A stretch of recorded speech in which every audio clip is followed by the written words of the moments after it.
Please welcome this week's special guest, Mick.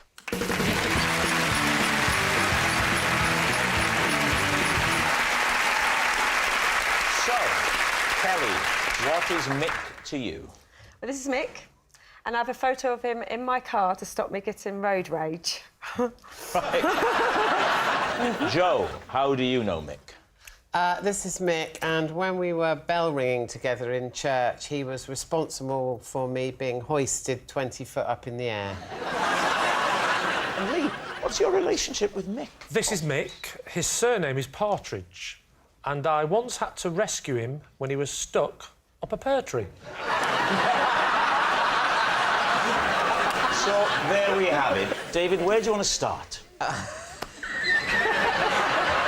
Okay. Can you do me a favour? Can you start with these two, because I might need a while. Okay. Kelly, why have you got a photo of Mick to avoid road rage? How does that help? Mick's known me for a long, long time. So he used to have to calm me down quite a lot on the track, and then he used to come and watch some of the races, because obviously when you're a young kid, you get your family members and friends and things to come. And so, because Mick used to always make me smile when I was stressed, he gave me this one photo. And what is he doing in the photo? Smiling. Is he wearing anything, or...? Well, luckily, it's just a headshot. Do you ever get road rage, Ruth? Is that something that affects you? I do get annoyed, but I don't show any anger or rage. I tend to just smile or blow a kiss or wave at them in an annoying fashion. In an ironic... ironic man. Yeah, David, I would imagine you're an absolute brute at the wheel. I am not legally allowed to drive a car. Oh. Does that mean you drive a car illegally? No, I haven't... what's the expression? Passed your test? Yeah, that's it. Test. Oh, but have you ever had lessons? Oh, yeah. Ineffective in terms of engendering in my brain the knowledge of how to drive. How many lessons did you have? Up to 45,000. OK. Who would you like to quiz next? So, Joe, bell ringing. Yeah. Are you a keen bell ringer? Not anymore. Were you a keen bell ringer? I was never really that keen on it, if I'm honest. Have you ever been bell ringing? I have been bell ringing. Where was it, and why did you give it a go? It was in a church, David. Yeah. What was the church called? I can't remember, actually. Saint Somethings. No, that narrows it down. Yeah. Can you remember where it was? Yeah, it was in a village in Kent. OK, that's plausible. If she'd said North Korea, we could have questioned it. What was the scene? Picture the scene for us. Well, what happened was I had been to church a few times. I didn't like it. So when was this? What age were you? About 12. Right. And so I could either have gone in the church choir or been a bell ringer. And what happened? What did Mick do that led to Well, this? it was a sort of prank that used to be played on new ringers. And what happened was that Mick said to me, "Can you hold this a minute?" And I just put my hand out without looking, held onto the rope and just went like that, right, like 20 foot up in the 20 air. feet up in the air? Yes, I did. How old was Mick then? A couple of years older than me. So you were about 12, he was sort of 14. Oh, so he was a young lad doing it. I was imagining him at the age he is now. It's before the service. You're doing the pre-service bell ringing. Yeah. Why aren't you on your own bell rope? What are you doing there that you're able to respond to his call, you know, grab hold of this? Which is a dangerous thing to respond to without looking in all sorts of circumstances. Not quite as dangerous as your impression of bell ringing, which looks more like cow milking. You're going like this. Sorry, I'm no sort of mime. But what is it more like that? Is that more like it? I think it's Happy Christmas!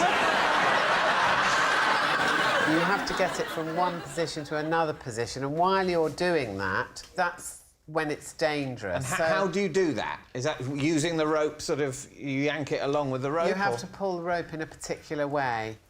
Oh, well, you it'd be a nice demonstrate? chance for you to demonstrate how you pull it.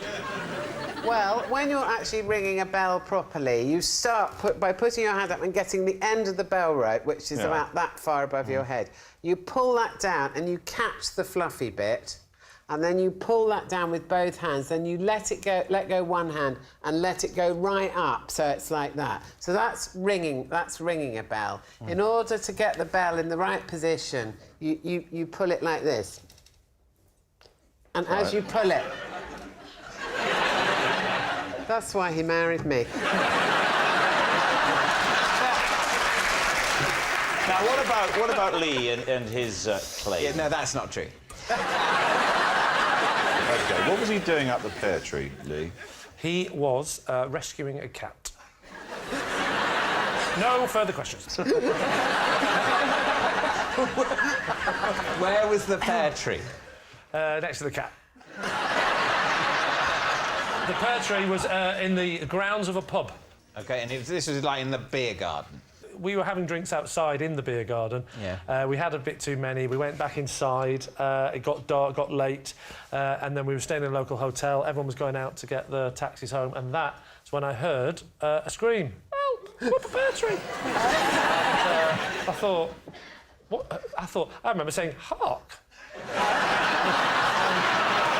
Did you know Mick? Was he one of your friends who'd No, gone to the pub? Mick, it turns I never met him before in my life. Mick, it turns out, was the landlord of the pub. Right. Right. And which answers the question why we weren't getting served, but we'll forget that for a minute. Yeah. How big a tree was it, Lee, and how high was Mick? The pear tree was quite high, I would say.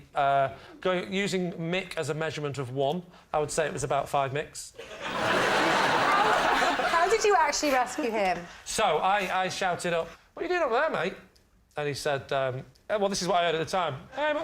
Came up to her. I said, "You'd have to shout, mate. You're 5 Micks up." He's right at the top. It's a 5 Mick tree, and he's right at the top. Yeah, I was thinking he'd be about 3.5 Micks. Yeah. Well, to be fair, though, he was sort of lying on the branch, so his head was only 4 Micks and a bit high. Right. And he said, "Well, go and get help." So I said, "Well, have you got any ladders?" He said, "Yes." And I said, "Right, well, good luck." And off I went. But how had he got up there? How did he manage to get up in the first place? How did he manage? Well, he clambered up. So the cat was, it turns out, was at the top of the tree, right at the top. I'm talking 5.5 Micks because there was a thin branch at the top. So he's basically... A pear tree is full of... Pears. That's the word. For a very brief period of the year. Yes. Yes, Is he up there at... Well, would you believe that this cat was partial to a pear? So it wouldn't have happened any other time. He says he's always like this, his country bloke. Always like this, he is. But he wouldn't go for a near pear. Not Or one one of the pears many on that lower drop on the branches. floor. Not one that had fallen. David, it was the last pear. We'd eaten the others. So it wasn't full of pears. There was only one pear It was full at of the pear- top, No. like an angel. He was full of pears when he started climbing. He'd been up there for 2.5 seasons. So off I went and got the ladder, clambered up the first bit of the ladder, and I just sort of helped Mick down onto the ladder, and we became lovers. So no questions.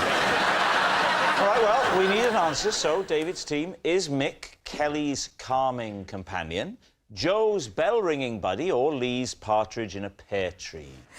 I think it's Joe that's telling the truth. Do you know why? Because of a rope action. You think it's Joe? Yeah, and I don't know what it would take to calm you down, Dame Kelly. I don't think Mick is the answer, though. He looks calm now. You want to see him on the top of a pear tree gripping a cat. Absolutely invincible. What are you thinking, David? I think it's Joe. That's what I think. You think Yeah. the bell ringing? Ruth thinks Possibly. bell ringing. Bill? Yeah, I'll go with bell The ringing. bell for Bill. Yeah. OK. Right. They all think it's Joe. Mick, would you please reveal your true identity? My name is Mick, and I was responsible for Joe being hoisted 20 feet off of the ground. Yes, Mick is Joe's bell-ringing buddy. Thank you very much, Mick. Thank you.